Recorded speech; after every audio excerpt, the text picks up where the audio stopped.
삶에는 아무도 나타나지 않을 때보다 귀인과 방해꾼이 동시에 나타나는 경우가 많습니다.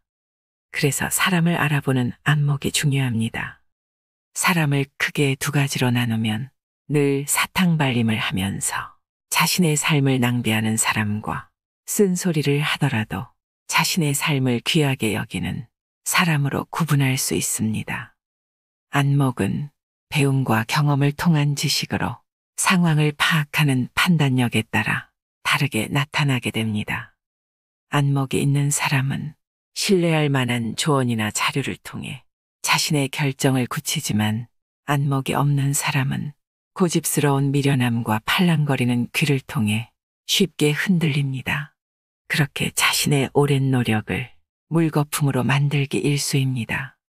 두 사람의 차이는 자신을 선택이나 결정에 주인공으로 삼느냐 아니면 내가 아닌 사람에게 그 권한을 주었느냐에 따라 다릅니다. 증명되지 않은 다른 사람의 말에 반응하는 정도를 보면 그 사람의 안목이 어떤지 확인할 수 있지요. 그런데 여기서 반응하는 정도라는 건 어떤 것을 말하는 걸까요? 눈은 마음의 창이라는 말이 있습니다. 눈을 보면 그 사람 마음이 드러난다는 의미이죠. 보통의 사람들은 무언가를 숨기는 것이 있을 때 눈빛이 흔들리거나 시선을 피하는 행동을 하게 됩니다. 눈동자가 왼쪽을 향할 때는 과거를 회상하는 것이고 오른쪽을 향할 때는 미래를 상상하는 중이라는 이론도 있는데요. 행동으로 보이는 비언어적 의사소통은 눈을 통해 하는 경우가 많습니다. 연구에 따르면 사람들은 본인의 의사를 표현할 때 말보다는 비언어적인 방법에 훨씬 더 많이 의존한다고 합니다. 연인들이 말을 하지 않고 서로 눈만 보고 있어도 마냥 행복한 것이 이런 연유이겠지요. 오늘은 맹자의 지혜를 통해 인생을 어떻게 살아가야 하는지 깨우침을 얻도록 하겠습니다. 상대의 거짓을 꿰뚫어보는 법. 사람을 관찰하는 방법 가운데 눈동자를 살펴보는 것만큼 좋은 것은 없다. 눈동자는 그 사람이 지닌 악한 마음을 가리지 못한다. 마음이 바르면 눈동자가 맑고 마음이 바르지 못하면 눈동자가 흐리다.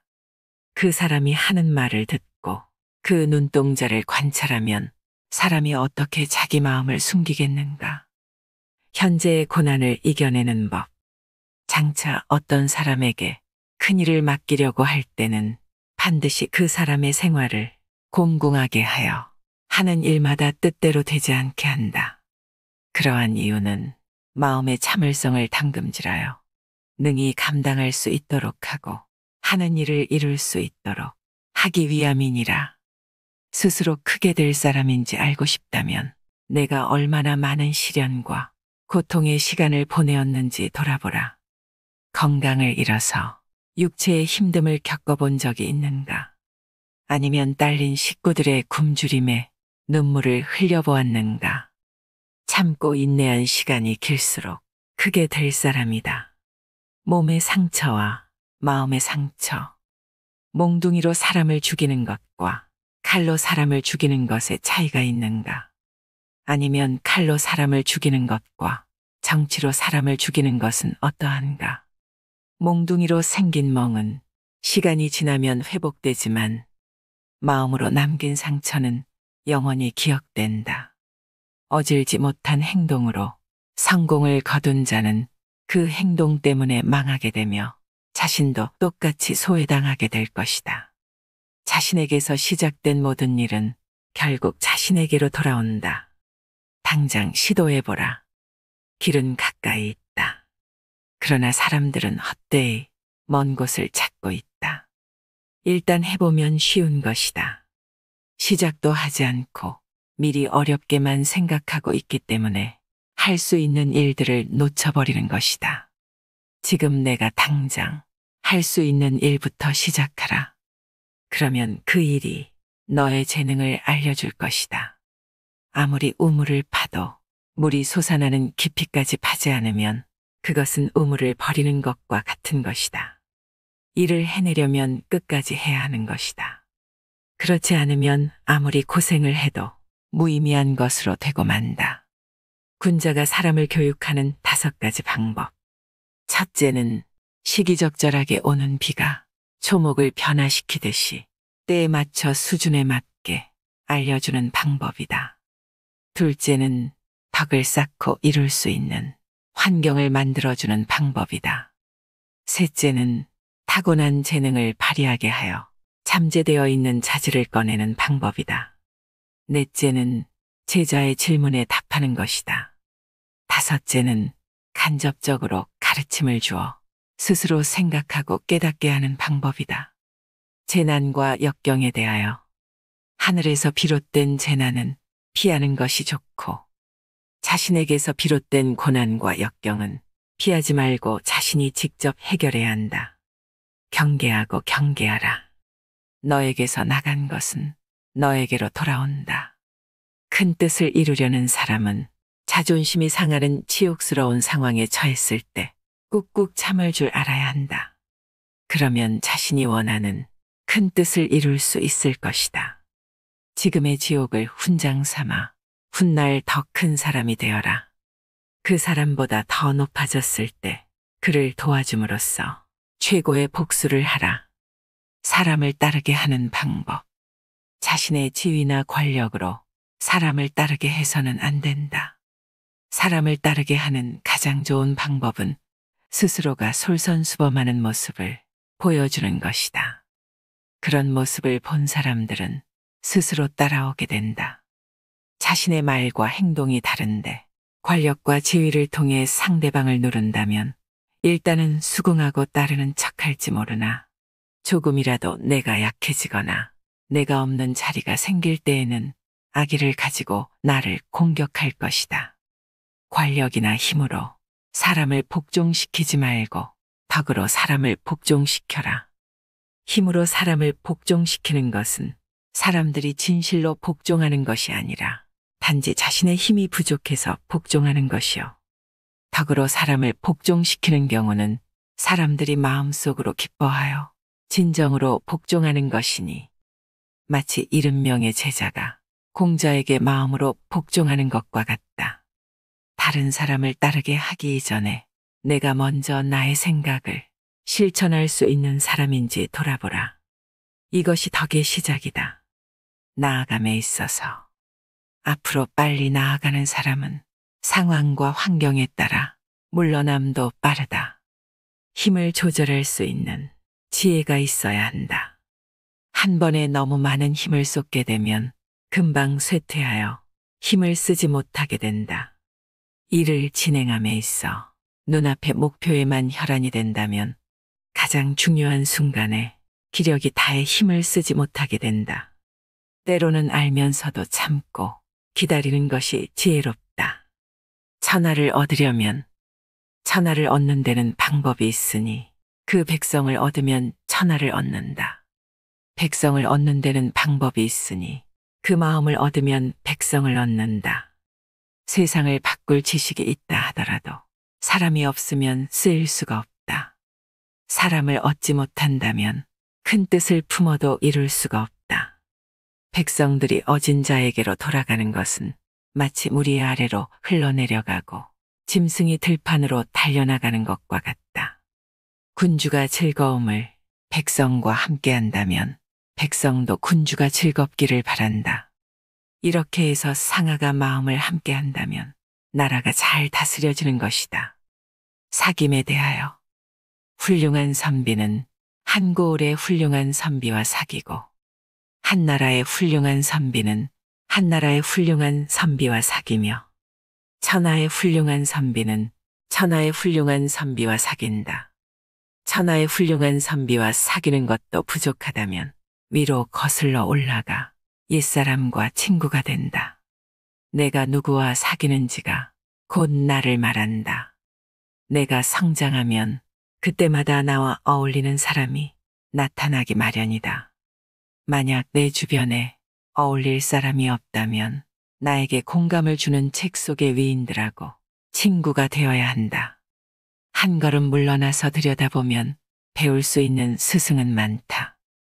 사람은 가는 곳마다, 보는 것마다 모두 스승으로서 배울 것이 많은 법이다. 벗을 사귀는 것이란 그 사람의 덕을 벗하는 것이다. 어른 대접을 받고자 하거나 어른이기에 뭔가를 바라고 사귀려 들지 말고, 지위가 높음을 이용하여 사귀려 하거나 뭔가를 바라고 지위가 높은 자와 사귀려 들지 말며, 형제의 권세를 내세워 사귀려 들지 마라. 벗한다는 것은 그 사람의 덕을 벗하는 것이기에 그 사이에 어떤 것도 개입시켜서는 안 된다. 나에게서 떠나는 사람은 굳이 잡을 필요 없고, 나에게 배우고자 찾아오는 사람은 아무 조건 없이 받아들이는 것이 큰 사람이다. 유익한 것과 해로운 것. 유익한 것이 세 종류가 있고 해로운 것이 세 종류가 있다. 정직한 사람, 성실한 사람, 견문이 풍부한 사람을 벗으로 삼으면 유익하다. 그러나 겉은 화려하지만 정직하지 않은 사람, 아첨은 잘하지만 성실하지 않은 사람, 말은 그럴듯하지만 실제적인 견문이 없는 사람을 벗으로 삼으면 해롭다. 언행일치. 아무리 동기부여가 되는 말을, 구구절절 옳은 말을 늘어놓더라도 말과 행동이 일치하지 않는다면 차라리 말하지 않는 편이 낫다. 말보다 실천하는 사람이 되라. 설득력 있는 말을 하는 것보다 스스로 실천하는 사람이 되면 사람들의 마음을 움직이는데 훨씬 더 강력한 효과가 있다. 자기 몸이 구부정한 상태에서는 남의 몸을 똑바로 세울 수 없다. 지도자는 말과 행동을 일치시키면 따르는 이들에게 휘감이 될 수 있으며, 굳이 말하지 않아도 스스로 따르게 된다. 말을 함부로 하는 사람은 결국 그 말에 대한 책임을 생각하지 않기 때문이다. 군자의 세 가지 낙. 군자에게는 세 가지 낙이 있다. 그러나 천하를 얻어 왕자가 되는 것은 이 세 가지에 들지 않는다. 첫째는 부모가 모두 건강하게 살아있고 형제가 무고한 것. 둘째는 우러러 하늘을 보고 굽어 땅을 보아도 부끄러울 것이 없는 것. 셋째는 천하의 영재를 얻어 이것을 교육하는 것이다. 인생이란 별것도 아닌데도 뜻하지 않은 영예를 얻을 수도 있고, 만절을 피했는데도 뜻하지 않은 비방을 듣는 수도 있다. 영리와 비방은 반드시 그 실체와는 일치하지 않을 수도 있다. 이것에 너무 마음을 쓰는 것은 어리석은 일이다. 물이 지나치게 맑으면 고기가 없고, 사람이 지나치게 비판적이면 사귀는 벗이 없다. 힘을 조절할 수 있는 지혜가 있어야 한다. 한 번에 너무 많은 힘을 쏟게 되면 금방 쇠퇴하여 힘을 쓰지 못하게 된다. 일이 잘 안 풀려 궁색할 때는 자기 몸을 닦는 데 힘쓰고, 일이 잘 풀릴 때는 세상에 나가 좋은 일을 하라. 시기와 질투는 항상 타인을 쏘려다가 자신을 쏜다. 가천은 마음을 변화시키고 수양은 몸을 변화시킨다. 모든 일을 진지하게 생각하고 고민하면 근심 없이 편안하게 살 수 있지만, 쉽게 자만하고 방심하게 되면 반드시 큰 위기를 겪게 된다. 믿는 것은 오직 눈이지만 눈도 믿을 만한 것이 못 되고, 의지할 것은 마음이지만 마음도 믿기에 부족하다. 부디 명심할진대 사람을 안다는 것은 정말 쉽지 않다는 공자의 말이 있습니다. 분명히 내 눈으로 똑똑히 보고 내 귀로 들은 사실도 진실이 아닐 수 있기 때문입니다. 지혜 중에 최고의 지혜는 사람을 보는 안목이라고 합니다. 보통 눈썰미가 있다는 사람들은 남에 대하여 대략적인 감을 가지고 있습니다. 그러나 정작 중요한 것은 남을 파악하는 게 아니고 자기 자신을 보는 안목이겠지요. 자신의 몸을 살피고 마음을 살피고 그렇게 살피고 살피다 보면 고요한 내면과 마주할 수 있습니다. 그곳에서는 나도 잘 보이고 남도 잘 보이게 되죠. 속이려 하지 않기에 속지 않고 칭찬할 수 있으나 들뜨지 않게 하고 조언할 수 있으나 귀먹지 않게 하는 고요한 가운데서 분명하게 보이는 내 마음의 중심을 찾는 것입니다. 남에게 속지 않는 까닭은 자신의 생각에 속지 않기 때문입니다. 거짓이 보이는 까닭은 내가 진실하기 때문입니다. 나이 40이면 불혹이라고 하는데요. 세상의 어떤 유혹에도 미혹되지 않고 흔들리지 않는 나이라고 합니다. 하지만 40이 넘어도 미혹되기 쉬운 것이 많은 세상입니다. 눈으로 보이는 것, 귀에 들리는 말을 무조건 믿지 않는, 겉만 볼 것이 아니라 내면에 있는 진실을 볼 수 있는 그런 사람이 되길 바랍니다. 나도 넘어지지 않고 상대방도 넘어지지 않게 하는 그렇게 당연하고도 우아한 삶을 누리시길 바랍니다. 이상으로 인생의 품격이었습니다. 하루하루 당신의 품격이 더 빛나길 바랍니다.